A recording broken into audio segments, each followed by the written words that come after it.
Bienvenidos a la lectura orante con las Sagradas Escrituras. Tercer domingo de Cuaresma, 3 de marzo. Vamos a escuchar hoy el Evangelio según San Juan, capítulo segundo, versículos del 13 al 22. Escuchemos. Se acercaba la fiesta de los judíos y Jesús subió a Jerusalén. Encontró en el templo a los vendedores de bueyes, ovejas y palomas, y a los cambistas en sus puestos. Haciendo un látigo con cuerdas, echó a todos fuera del templo con las ovejas y los bueyes, desparramó el dinero de los cambistas y les volcó las mesas. Y dijo a los que vendían palomas: quiten esto de aquí, no hagan de la casa de mi padre una casa de mercado. Sus discípulos se acordaron de que estaba escrito: el celo por tu casa me devora. Los judíos entonces replicaron diciéndole: ¿qué signos nos muestras para orar así? Jesús le respondió: destruyan este santuario y en 3 días lo levantaré. Los judíos le contestaron: 46 años se ha tardado en construir este santuario y tú lo vas a levantar en 3 días. Pero él hablaba del santuario de su cuerpo. Cuando fue levantado pues de entre los muertos, se acordaron sus discípulos de que había dicho eso, y creyeron en la Escritura y en las palabras que había dicho Jesús. Palabra del Señor. Gloria a ti, Señor Jesús. Pidamos la presencia, la fuerza del Espíritu en este domingo. Ven, Espíritu Santo, llena los corazones de tus fieles y enciende en ellos el fuego de tu divino amor. Envía tu Espíritu y todo será creado y renovarás la faz de la tierra. Renuévanos con celo, con fuerza, con gracia, para vivir en la verdad y huir a todo tipo de negociaciones no claras, de afán desmedido por el dinero, con un culto vacío que no te honra ni te da gloria a ti. Enséñanos a ser verdaderos templos tuyos. Amén. ¿Qué dice el texto? Capítulo segundo, versículos del 13 al 22. En una primera lectura, ¿qué fiesta se habla? ¿Dónde sube Jesús? ¿A qué lugar llega? ¿Qué empieza a hacer? ¿Quiénes hay allí? ¿Empieza a hacer algo? Toma un látigo. ¿Qué hace con ese látigo? Ahí hay unos cambistas. ¿Qué pasa con ellos? Y le empiezan a preguntar que por qué hace eso. Él ya había dicho que quitaran unas cosas de ahí. Y Jesús le responde ante la pregunta que le hacen, claramente algo sobre el templo. ¿A quién se refiere? Después Juan nos hace una referencia que cuando ya pasó la Pascua del Señor, comprendieron. ¿Qué fue lo que comprendieron?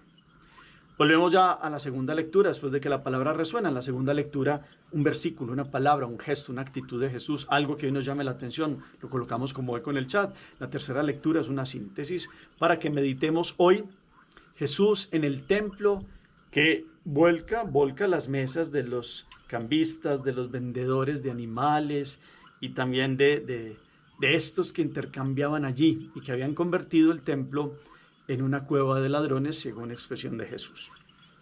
Y vamos a algo rápido. Jesús viene a celebrar la Pascua. Juan lo coloca al inicio.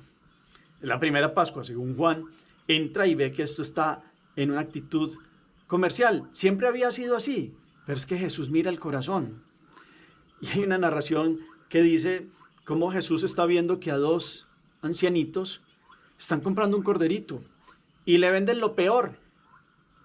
Y salen con ese corderito y van a hacer el rito de purificación o el rito que tienen que hacer y se lo devuelven porque es un cordero que no está apto para el rito que debían hacer. Y este vendedor no quiere devolverle la plata, antes lo empieza a tratarlos mal. Entonces Jesús se da cuenta de eso y le dice a este hombre que les devuelva el dinero del cordero a ellos. Y este hombre se empieza a burlar de Jesús porque le nota acento galileo.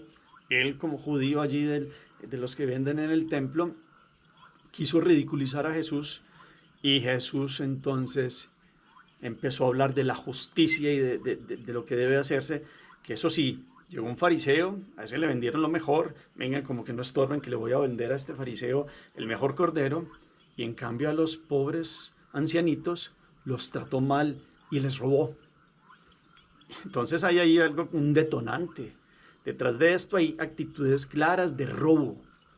Y Jesús entonces no era por hacer un show, Jesús conoce los corazones y sabe que el lugar santísimo y sagrado, que era de oración, está lleno de corazones dobles que hacen trámites de negocios con intenciones de robar. Pues claro que se tenía que comprar corderos, había cambio de monedas, había un montón de trámites que hacían, pero era la actitud también con que las hacían.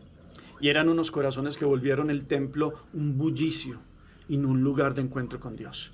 Y entonces la narración es clara, hace un látigo y empieza con el látigo a bolear el látigo ahí, persiguiendo a estos que se habían burlado, estos ancianitos, y con aquellos que habían vuelto esto como un mercado, y desparrama las mesas y caen las monedas por el suelo, y entonces quiere dar una enseñanza fundamental. Que no hagan de la casa de mi padre una casa de mercado. Y se acuerdan los discípulos de aquello de que el cero de tu casa me devora. Salmo 69, versículo 10, para que si quieren mirar. Pero aquí Jesús nos llevará a algo más. Cuando le preguntan los signos, ¿por qué actúa así? Como quien dice, ¿usted quién es? ¿De qué escuela es? Usted no lo hemos visto por aquí. ¿Por qué se toma ese atrevimiento? Entonces él empieza a hablar que él es de la escuela de Dios, que quiere vivir en la santidad, que quiere mostrar radicalidad, que quiere mostrar honradez y que quiere hacer de este templo un lugar de oración. Y empieza a hacer una referencia como entonces vendrá un signo, dice, ¿qué signo nos muestras para orar así? Y él le respondió, destruyan este santuario y lo levantaré en 3 días. Se refería a su cuerpo, al nuevo santuario de Dios. Ese templo fue destruido en el año 70 por los romanos. Él hablaba ya de una vida en espíritu y en verdad delante de Dios, que llevaría así. Los cristianos tendrán templos después del 313 que dejaron de ser perseguidos. Y con la presencia real del Santísimo Sacramento que hace allí los templos y las capillas. Pero esto nos da una referencia hoy. La meditación va en orden A. Ustedes y yo somos templo de Dios. Y en esta cuaresma, ¿cómo vamos a tratar de vivir con un celo digno de honrar la presencia de Dios en nuestra vida? Que nos devore un celo por vivir en Dios.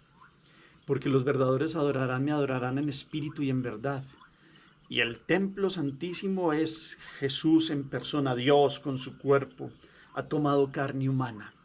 Y es más grande que ese templo que duró 46 años reconstruyéndolo Herodes el Grande. Y ha venido a mostrar que su presencia reconstruiría después de que ha dado la vida en la cruz, al tercer día resucitaría. Y creemos en la presencia de un Dios todopoderoso que ha dado la vida, pero que ha resucitado.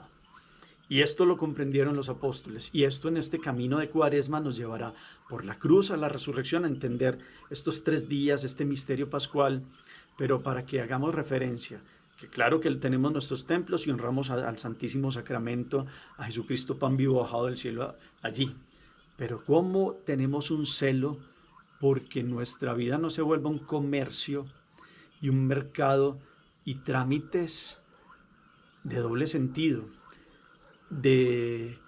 nos decimos adoradores de Dios, pero hacemos cosas que no corresponden a un verdadero adorador de Dios.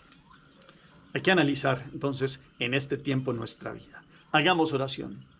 Bendito seas, Señor, porque con este celo y esta fuerza que hoy presentas en tu palabra, nos vienes a mostrar que tú eres el templo vivo, la presencia de Dios encarnado, que has muerto y has resucitado el tercer día. Enséñanos a ser verdaderos templos tuyos, a tener un celo, para que nada manche nuestro corazón, para que esté lejos de nosotros cualquier tipo de comercio y de injusticia, y de robos y de desenfrenos, que podamos vivir en rectitud delante de ti nuestra vida de fe. Amén. Propósito y acción para este tiempo de Cuaresma. Cada uno ahí, este texto me mueve a. Quedémonos contemplando esta expresión de cómo destruyan este santuario y en 3 días lo levantaré. Resurrección. Él se ha levantado, ha dado la vida, ha muerto, pero ha resucitado. Es el templo vivo. Quedémonos meditando aquella expresión. El Señor esté con ustedes y la bendición de Dios Todopoderoso, Padre, Hijo y